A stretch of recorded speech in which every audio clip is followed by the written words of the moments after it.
Setting थी किसी के साथ, तो कैसे निकाल लेते थे? पायलटिंग से बस, और एक ही रूट से निकालते थे, अलग अलग रूट से हाईवे निकाल लेते थे पायलटिंग करते हुए। किसी का प्रोटेक्शन था कहीं थाने में, पॉलिटिकल? इनमें पायलटिंग करने वाले लोग अलग रहते हैं जो पूरा रास्ता इनको चेक करते जाते हैं कि कहाँ पुलिस है, कहाँ नहीं है, कहाँ चेकिंग हो रही है, और उस हिसाब से पायलट रूट करते हुए मेन गाड़ी को निकलवाता है। तो इसमें जो पायलट गाड़ी में बैठे थे वो लोग भी हैं, और जो मेन ट्रक में मवेशी को लेके जा रहे थे वो लोग भी हैं। ये अंतर्राज्यीय मवेशी तस्कर का गैंग है। 5 लोगों को हम लोगों ने इसमें गिरफ्तार किया है। 2 गाड़ियाँ और 35 नग मवेशी इसमें जब्त हुए हैं। तो आदतन है इनका पशु तस्करी का गैंग ये लोग चलाते हैं, और एक बड़ी सफलता पुलिस को मिली है। करीब जो टोटल जब्ती इन लोगों से हुई है, एक आयशर ट्रक, एक फ्रोंक्स कार, एक 35 नग मवेशी, 5 मोबाइल, लगभग 31 लाख कीमत का टोटल सामान। नमस्कार, जय जोहार, जय छत्तीसगढ़। मैं योगेश हूँ और भिलाई टाइम्स लिखना शुरू कर चुके हैं। राजनांदगांव पुलिस को गौ तस्करी मामले में एक बड़ी सफलता हासिल हुई है।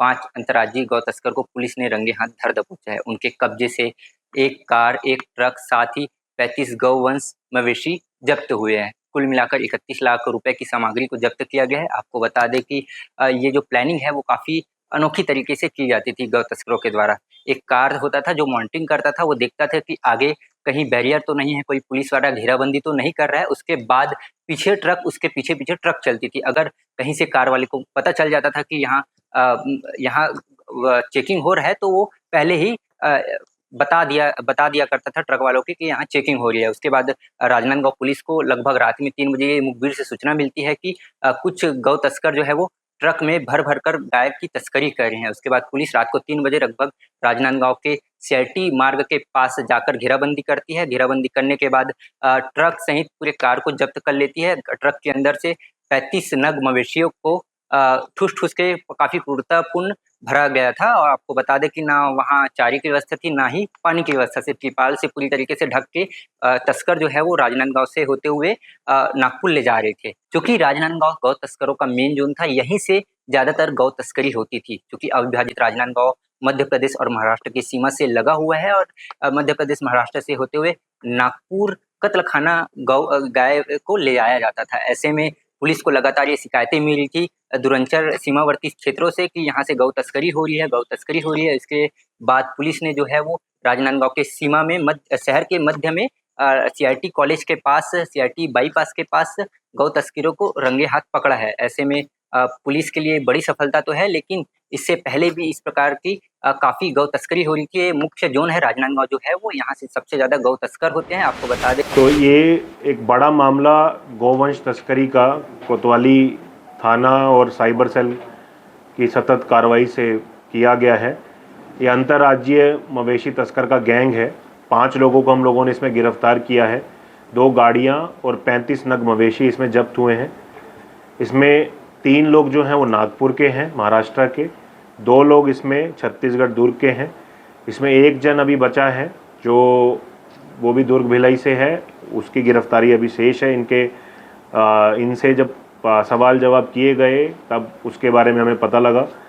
इन लोगों का मोडस ऑपरेंडी यही रहता था, ये छत्तीसगढ़ के अलग अलग जिलों, खासकर दुर्ग, बेमेतरा, इन सब पॉकेट से गौवंश को इकट्ठा करते और गाड़ियों में, बड़ी बड़ी गाड़ियों में भर के उसको तिरपाल वगैरह से ढक के इसको नागपुर लेके जाते थे। और जो बाकी इसमें इनका मोडस ऑपरेंडी, जैसे पहले हमने बाघ नदी के केस में भी देखा था, इनमें पायलटिंग करने वाले लोग अलग रहते हैं जो पूरा रास्ता इनको चेक करते जाते हैं कि कहाँ पुलिस है, कहाँ नहीं है, कहाँ चेकिंग हो रही है, और उस हिसाब से पायलट रूट करते हुए मेन गाड़ी को निकलवाता है। तो इसमें जो पायलट गाड़ी में बैठे थे वो लोग भी हैं, और जो मेन ट्रक में मवेशी को लेके जा रहे थे वो लोग भी हैं। मास्टरमाइंड, जैसा कि आपने बताया, मास्टरमाइंड में एक जन बचा है, एक अकेले का नहीं है। दुर्ग वाले और नागपुर वाले मिलके इस रैकेट को चलाते हैं। तो सबसे बड़ी बात ये है कि इसमें दोनों स्टेट के लोग हम लोगों को मिल गए हैं और एक बड़ी कार्रवाई हुई है, और इनके हम लोगों ने पुराने रिकॉर्ड भी चेक किए हैं।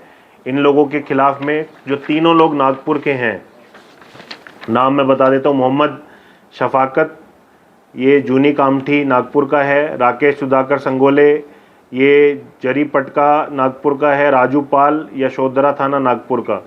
ये तीनों के खिलाफ में पहले भी अपराध कायम है। और जो बाकी 2 लोग हैं, इंद्रजीत डहरिया और शैलेंद्र भारती, ये लोग दुर्ग के हैं।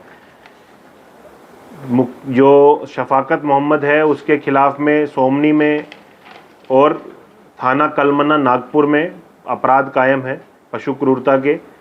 राजू पाल जो है उसके खिलाफ में 11 अपराध कायम हैं अलग अलग थानों में, जिसमें जिला कुरूद धमतरी, सोमनी राजनांदगांव, कलमना नागपुर, यशोधरा नागपुर, पंचपावली नागपुर, MIDC नागपुर और पारडी नागपुर, ऐसे अलग अलग थानों में मिला के, जिसमें पशु क्रूरता, चोरी, आर्म्स एक्ट जैसे कई संगीन मामले इसके खिलाफ पहले कायम हैं।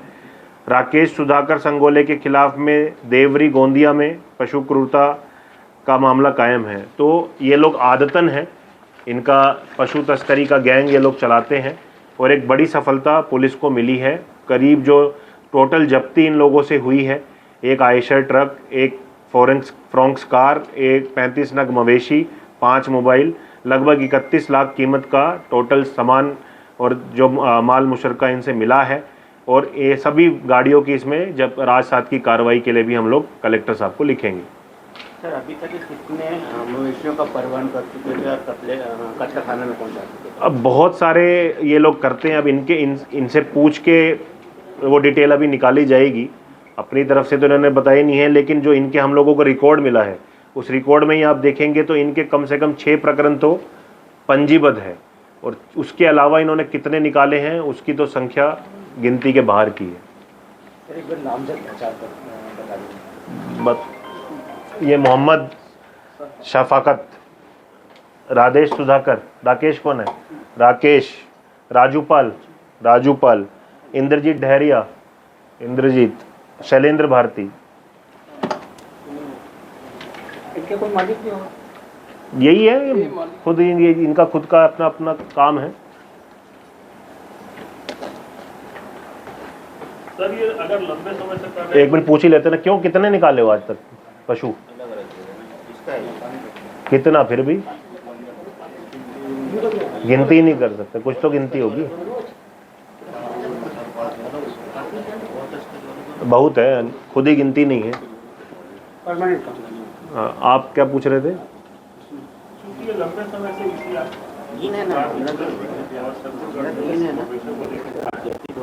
तो कहीं ना कहीं ऐसा होगा कि कोई ना कोई ऐसा सफेद तो हो, कोई पॉलिटिकल पर्सन हो या कोई ऐसा दमदार व्यक्ति हो जहां इनको पावर देता हो, यहाँ से क्यों ऐसा कुछ था क्या? सेटिंग थी किसी के साथ?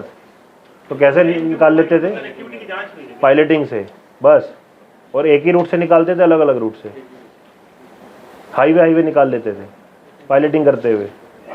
किसी का प्रोटेक्शन था कहीं थाने में? पॉलिटिकल?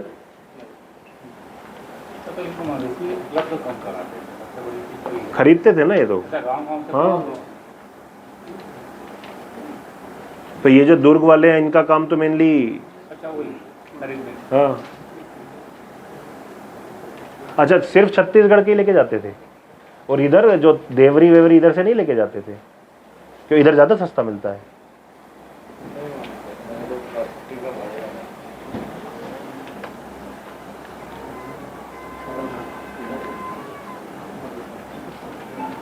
ठीक है, अगले को ले। और कोई सवाल इससे रिलेटेड? ठीक है।